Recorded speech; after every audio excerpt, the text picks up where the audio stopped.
माझं नाव सपना प्रधान, मी पिंपरीला राहते. माझी मुलगी 4 महिन्याची असताना तिला दिव्या पाटीलमध्ये आम्ही ॲडमिट केलं. तिचं इतकं पोट फुगलेलं होतं ना की तिच्या पूर्ण नसा दिसत होते. त्याच्यानंतर तिथं ब्लड चेक केला त्यांनी, पण 4 पॉईंटच ब्लड होतं. ते रिपोर्ट आल्यानंतर ते म्हणले की तिला ब्लड कॅन्सल झाला. त्याच्यानंतर आम्ही खूप घाबरलो आम्ही तिथं.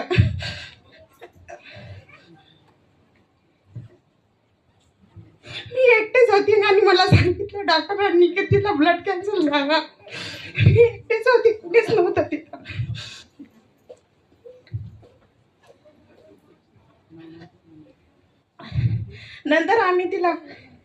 नंतर गोरख सर म्हणले की तिला अमृत ज्यूस चालू कर, पण मला काय शक्यच वाटत नव्हतं की ती 4 महिन्याची आहे, तिला कसं काय अमृत ज्यूस द्यायचं आम्ही. नंतर आम्ही तिला अमृत ज्यूस चालू केलं, दवाखान्यात चालू केलं.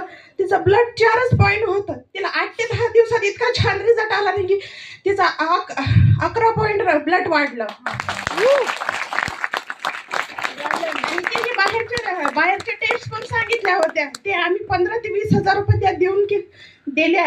ते पैसे दिले आम्ही, त्या पण टेस्ट केल्या, पण त्या पूर्ण ते बाहेरच्या टेस्ट केल्या ना, तर ते पूर्ण ते रिपोर्ट नॉर्मल आले. त्याच्यानंतर त्यांनीच आम्हाला 10 दिवस आम्ही तिला ऍडमिट केलं होतं. ऑक्सिजन चालू होतं, तिला कंटिन्यू रात्र दिवस ते ऑक्सिजन चालू होतं. 10 दिवसांनी त्यांच्या मनानेच मला सुट्टी दिली. आम्ही तिला घरी आणलं आणि ती आता 9 महिन्याची झाली आहे. तिला आम्ही आता कंटिन्यू पण चालूच आहे तिला अमृत ज्यूस. आणि गोरख सरांची मी आभार मानते की त्यांना आम्हाला अमृत ज्यूस दिल्याबद्दल. थँक्यू रियांश. काय वाटतंय?